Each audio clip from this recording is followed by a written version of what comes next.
Please welcome Kelly. Kelly. Good morning, everyone. You beat me to it. I was going to say there's a research paper that we're leaving behind for you all today. Thanks for having me. I'm here today to take you through a few key highlights of the research paper that was just released last week. Just so you know, it is part 1 of 2. And my hope is that it will spark some engaging conversation both today amongst this group and then in the future. And perhaps part 2 can be presented in November when everyone's back together again. But a little bit of background. Every year, Catalyst embarks on a mission to better understand changing consumer trends and behaviors. Our goal with this is really to uncover relevant, timely, and valuable information that our clients, colleagues, and partners, not vendors, but partners, things to help them make smarter, better business and marketing decisions. This year, Catalyst and Xaxis embarked on a joint research study to better understand just how the retail sector is waking up to the emergence of a new paradigm, especially as the world truly begins to navigate what is our new normal, what consumer habits are here to stay, what are fleeting, and most importantly, what does this mean for brands? Spoiler alert, what this means for brands, which is probably what most people are interested in hearing about, will be released as part 2 of this research.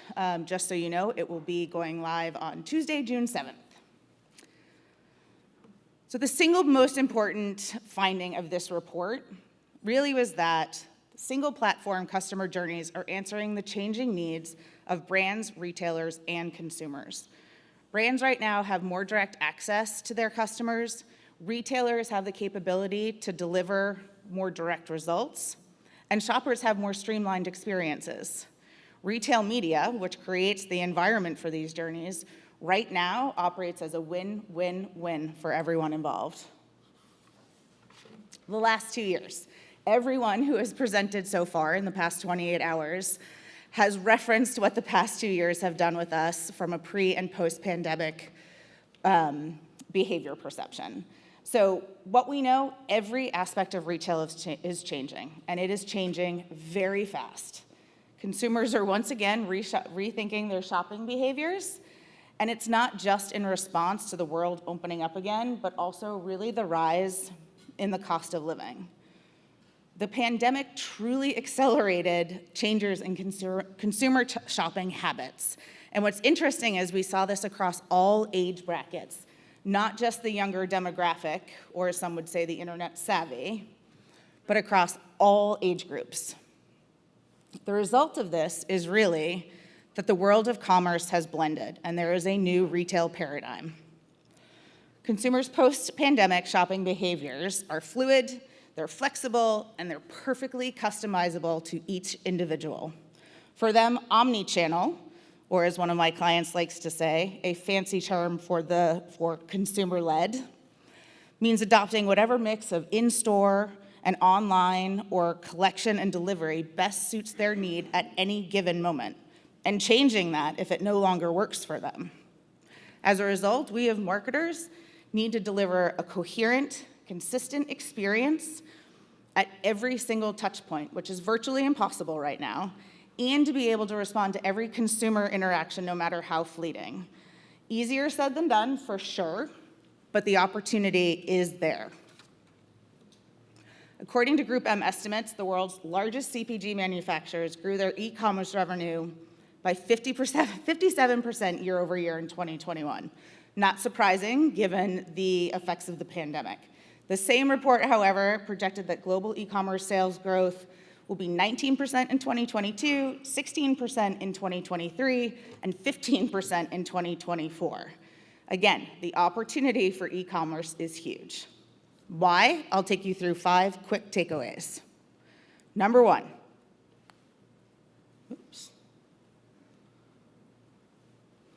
The evolving buyer journey. Simply, consumers are shopping more often in more places. All media being shoppable is the new journey. Shopping no longer sits alone. It's across every stage of the funnel, and more than ever, shopping is now part of the omni-channel execution.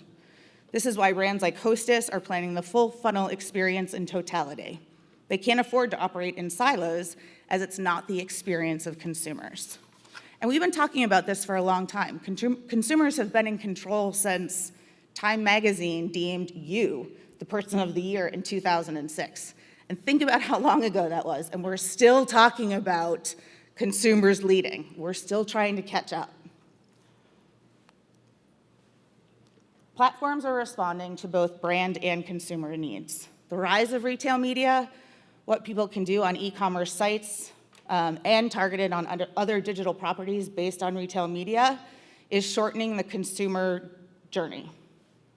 The entire buying process right now, from discovery to purchase, is increasingly happening on a single platform. So think about that. Whether it's an e-commerce site such as Walmart or Amazon, a search engine like Google, or a social platform like Instagram, everything is empowered by shoppable media. Key to this new mix, which a couple of people have talked about, is really social and D2C offerings. Again, not something easy for an organization to roll out. But this is especially key for the 18 to 34-year-old demo, because their approach, their mindset is everything is or should be shoppable. More than half of US consumers, about 51%, now say that their online purchasing journey most often starts on an e-commerce or retail site.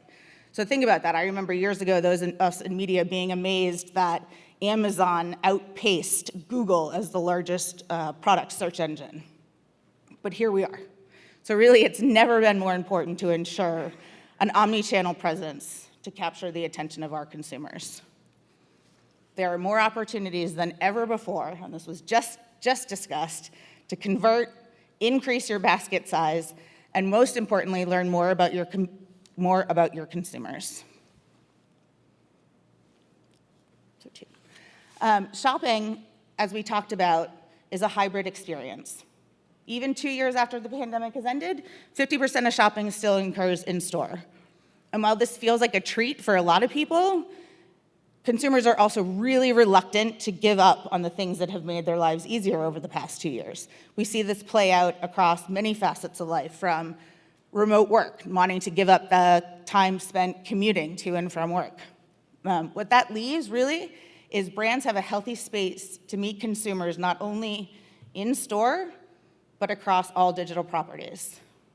Brands need to figure out a digital strategy that complements the physical, as consumers expect and want to be able to convert anywhere they are at any given time. Again, something that has been talked about several times over the past day. Rising inflation, higher fuel prices, continued supply chain issues. It's no surprise that low prices right now are really top of mind for 83% of consumers. And we've seen that percentage rise over the past 6 months. So what used to drive consumer purchase before, such as free shipping, which is now expected, fast and reliable delivery, convenience, loyalty, is now truly tied to budget. As a marketer, I can't set my clients' prices, but I can help them have meaningful interactions with their consumers. Across all ages, online communications play a key role in driving repeat purchases, and the number is on the rise for those ages 18 to 35. Jamie, I believe, just said, if you have the opportunity to engage with that younger consumer and bring them in now, it's best to establish that relationship so that you can carry them forward and bring their digital-first, shoppable everything mindset with them to your brand.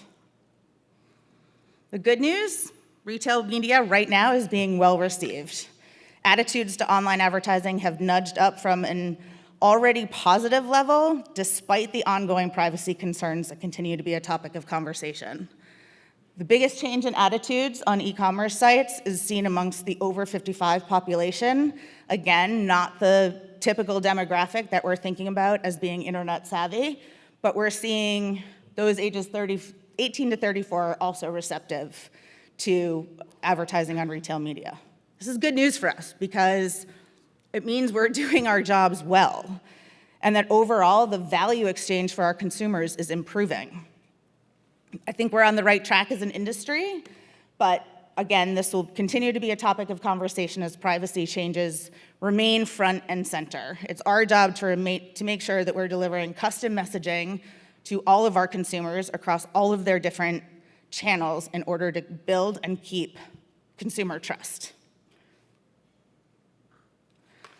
Last point, and again, this is all in the leave behind that I have for you, is the future of retail is in tech. The flexibility, the agility that consumers were forced to adopt during the early ages of the pandemic has found its way into our everyday life. Consumers continue to look ahead with curiosity and a sense of experimentation. We saw this yesterday with Pepsi. Gamers are not 18 to 24-year-old men anymore. It's all of us. There are millions of us. And people are open to doing things a little bit differently from the way that they've done things in the past. Consumers today are motivated by speed, pace, value, connection, and entertainment. With so many touch points, brands have both the challenge and the opportunity to move as fast as consumers by connecting retail, e-tail, and e-commerce. Thankfully, consumers are very open to this experience. While younger people, of course, are more likely to have tried some of the new opportunities out there, such as Amazon Go, older people want to, and I truly believe they will. This is a pretty cool insight when you think about the fact that a few short years ago, this didn't exist. Tap to pay, self-checkout took over a decade to gain traction in the United States. So moving forward, this balance of online and offline shopping will continue to change, no doubt. Consumers change every day. But as new technologies come in, they're introduced and adopted, the future is truly ripe for creating new points of connections between consumers and brands. Pressure's on to marketers to really be omni-channel and omnipresent. It's not easy. Everyone is aggressively trying to get it right. I'd argue that no one has quite nailed it yet, but stay tuned because better things are coming.